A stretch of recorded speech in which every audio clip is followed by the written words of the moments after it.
10. Sex and Religion.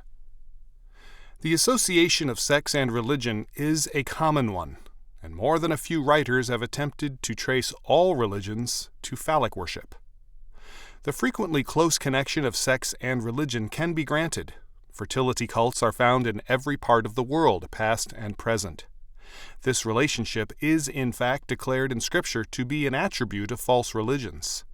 St. Paul declared of unregenerate men, "They claimed to be wise, but they have become fools. They have exchanged the glory of the immortal God for the semblance and likeness of mortal man, of birds, of quadrupeds, and of reptiles." So God has given them up in their heart's lust to sexual vice, to the dishonoring of their own bodies, since they have exchanged the truth of God for an untruth, worshiping and serving the creature rather than the Creator, who is blessed forever. Amen. Romans 1:22-25, Moffat. As Murray noted of this text, quote, "Religious degeneration is penalized by abandonment to immorality. Sin in the religious realm is punished by sin in the moral sphere." End quote. This is not only, quote, "a natural law of consequences operative in sin," it is moreover the act of God. There is the positive infliction of handing over to that which is wholly alien to and subversive of the revealed good pleasure of God. God's displeasure is expressed in his abandonment of the persons concerned to more intensified and aggravated cultivation of the lusts of their own hearts, with the result that they reap for themselves a correspondingly greater toll of retributive vengeance. End quote. The relationship of sex and religion is thus a real one. It is an aspect of man's revolt from God. When man turns to self-worship, he ends by worshiping his own sexual vice. Refusing to acknowledge the power of God as Lord and Creator, he worships his own genital powers as Creator. An interesting example of this was cited by Herbert Asbury in his account of the Barbary Coast. After the San Francisco Peninsula earthquake of April 18, 1906, the reaction of countless men was to seek comfort in sex. In nearby Oakland, also badly shaken, the police chief Walter J. Peterson stated of the houses of prostitution, quote, "All day long and at night, men were lined up for blocks waiting in front of the houses, like at a box office at a theater on a popular night." End quote. As an age approaches death, man's sexual activity becomes all the more intensely perverse because his religious hunger has increased, and sex is his substitute god. But this is not all. Man at the same time begins to justify his religious and moral depravity. Quote, "The modern view of the orgy must at all costs be rejected. It assumes that those who took part had no sense of modesty at all, or very little. This superficial view implies that the men of ancient civilization had something of the animal in their nature. In some respects, it is true that these men do often seem nearer than ourselves to the animals, and it is maintained that some of them shared this feeling of kinship. But our judgments are linked to the idea that our peculiar modes of life best show up the difference between man and animals. Early men did not contrast themselves with animals in the same way. But even if they saw animals as brothers, the reactions on which their humanity was based were far from being less rigorous than ours. This is why, when we discuss the orgy in a very general way, we have no grounds for seeing it as an abandoned practice, but on the contrary, we should regard it as a moment of heightened tension, disorderly, no doubt, but at the same time a moment of religious fever. In the upside-down world of feast days, the orgy occurs at the instant when the truth of that world reveals its overwhelming force. Bacchic violence is the measure of incipient eroticism whose domain is originally that of religion. But the truth of the orgy has come down to us through the Christian world, in which standards have been overthrown once more. Primitive religious feeling drew from taboos the spirit of transgression. Christian religious feeling has by and large opposed the spirit of transgression. The tendency which enables a religious development to proceed within Christianity is connected with these relatively contradictory points of view. It is essential to decide what the effects of this contradiction have been. If Christianity had turned its back on the fundamental movement which gave rise to the spirit of transgression, it would have lost its religious character entirely, in my opinion. End quote. By orgy, batai, of course, means the religious festivals of antiquity which called for the religious practice of acts of chaos: adultery, homosexuality, incest, bestiality, looting, burning, killing, and general depredation.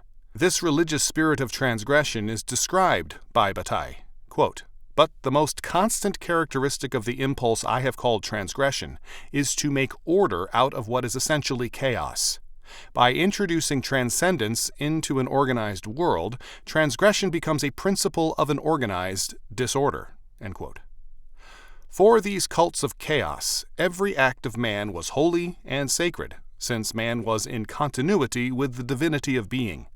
But Christianity, according to Bataille, desacralizes man and the world. Quote, "It reduced the sacred and the divine to a discontinuous and personal God, the Creator." End quote. As a result, there is a movement to restore quote-unquote love to its quote-unquote proper place in man's life, that is, a place of quote-unquote free expression. It is held that, quote, "love opens up unlimited potentialities," end quote. According to Dr. Charles Francis Potter, quote, "life is the only marvel. Only life is divine," end quote. This means that life and the sexuality of life is beyond law because it is itself divine. Sex is then worshipped. Goldberg calls it the quote-unquote sacred fire. Of the worship of sex, he writes, quote, "Still, sex worship did for man even more than that. It was the redeemer of his imprisoned soul. It provided an outlet for those sexual passions which the race had known in its infancy, but which later had apparently been driven out of heart and mind. Memories of them may have lingered on, as they had not been entirely effaced from the earth. At all events, the desire was there, smoldering beneath the heap of suppressions. Once, man was a free agent sexually. He could mate with any female that came his way. Now he was in chains. Sex worship came to break the fetters, and if only for a brief space of time, to bring back to man the freedom that had been his. What was forbidden at large in the bush not only was permitted, but, in fact, became a duty in the temple of the gods. When, in the temple, man was free to do as he pleased sexually, he pleased to do it with all the freedom possible." End quote. As a result, we have studied religious assault on biblical moral law. First, moral relativism is demanded.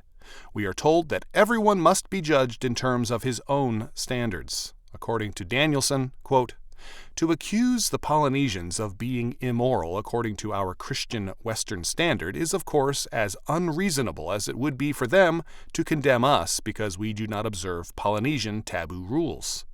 Elementary justice demands that we shall employ every people's own moral code as a standard in trying to judge their conduct. And if we make this our starting point, and compare the Polynesians' manner of observing the existing canons of behavior with our own moral standard, it is we who must be ashamed." End quote. Danielson appeals to quote-unquote elementary justice, but it is not a justice any Christian can recognize because he has redefined justice and morality in humanistic, relativistic terms. Danielson not only proposes moral anarchism, but he denies to those who differ from him any right to disagree. His plea for tolerance is thus grounded in a radical intolerance. Second, these relativists then demand, to quote the wife of a former Belgian Minister of Justice, Madame Lillard, a radical humanism. Quote, "a resacralization of human love," end quote. Not surprisingly, Madame Lillard grounds her thinking in the ancient chaos cults and the myth of the androgyny. She is not an advocate of license, but she is even less an advocate of law and duty. For, quote, "duty is as surely desacralizing as is license," end quote. Her hope is in a free, spontaneous, sacred love, which will not need the law.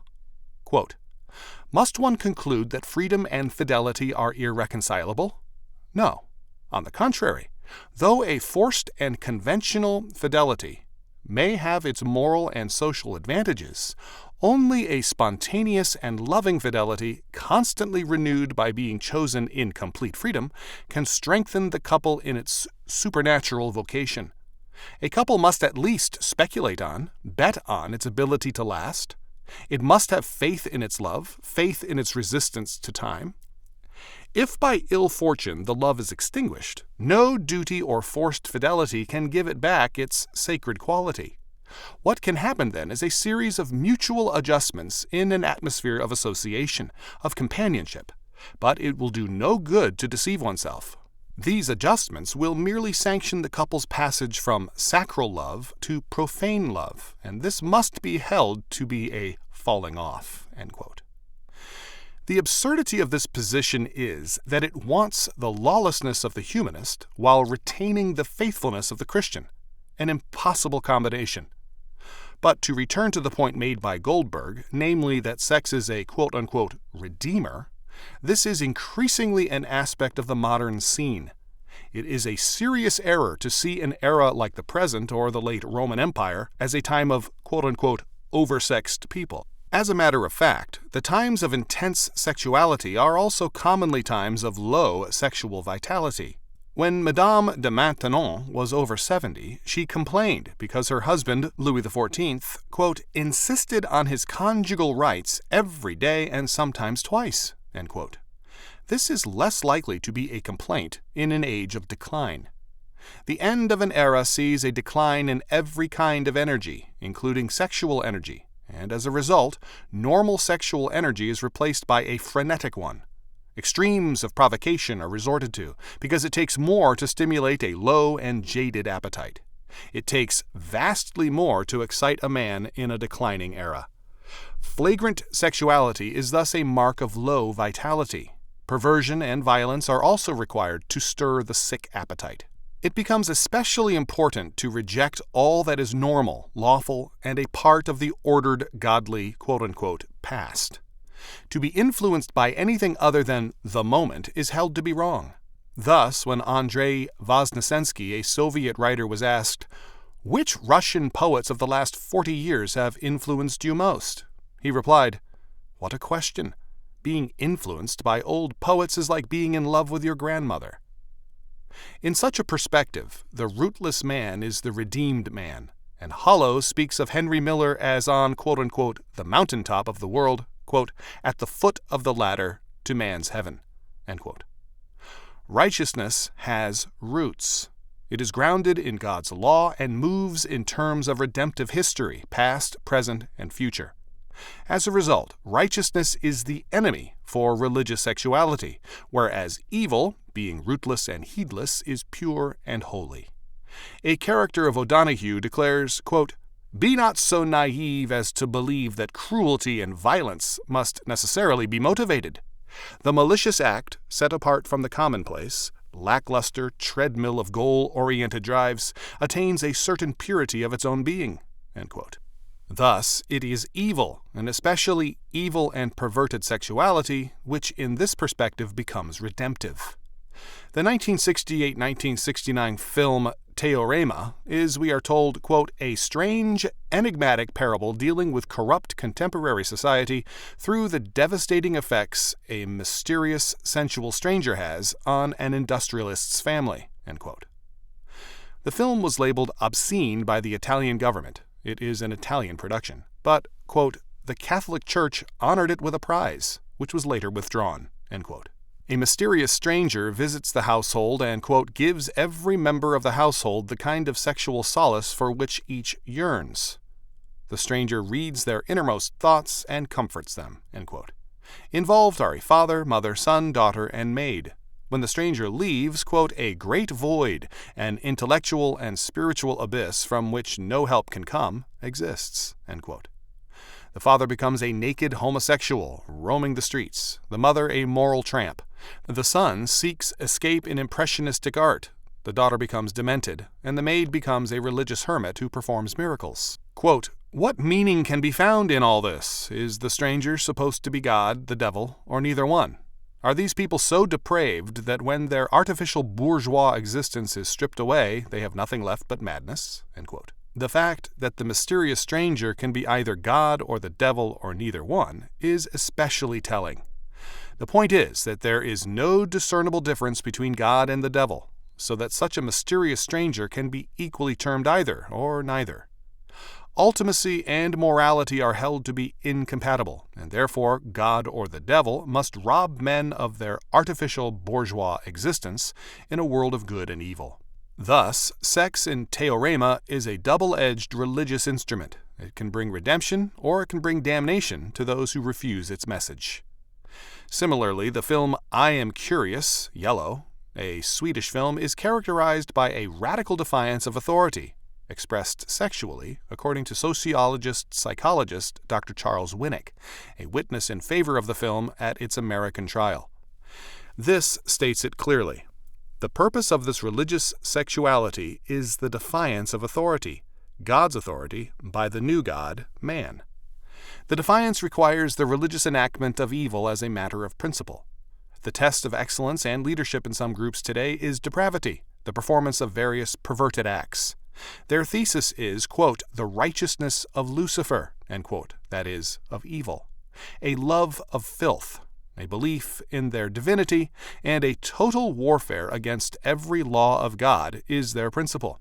All this should not surprise us. It is a law of being that religious apostasy has moral consequences. As St. Paul made clear in Romans 1, the idolatry of man inescapably results in immorality, and immorality in perversity and perversions. Because such men forsake God, he forsakes them. Such men exchanged the truth of God for a lie. Romans 1:25.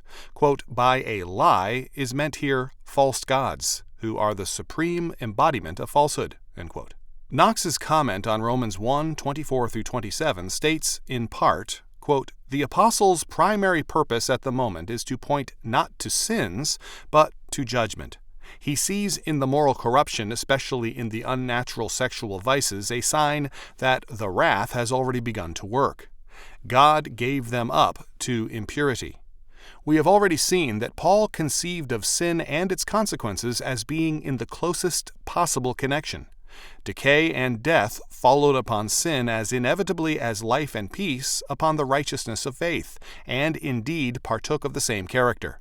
So here he sees the prevalence of homosexuality, the dishonoring of their bodies among themselves, as a manifestation not only of sin, but also of its issue and punishment, that is, corruption and death, end quote.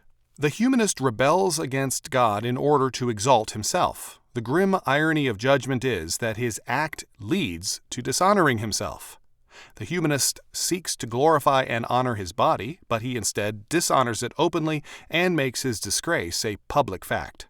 Sex and religion are thus closely and inescapably linked in every non-biblical faith.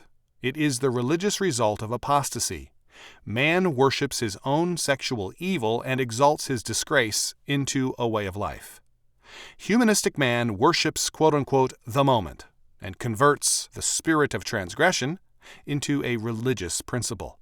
Such a faith cannot create or perpetuate a culture. It can only destroy it.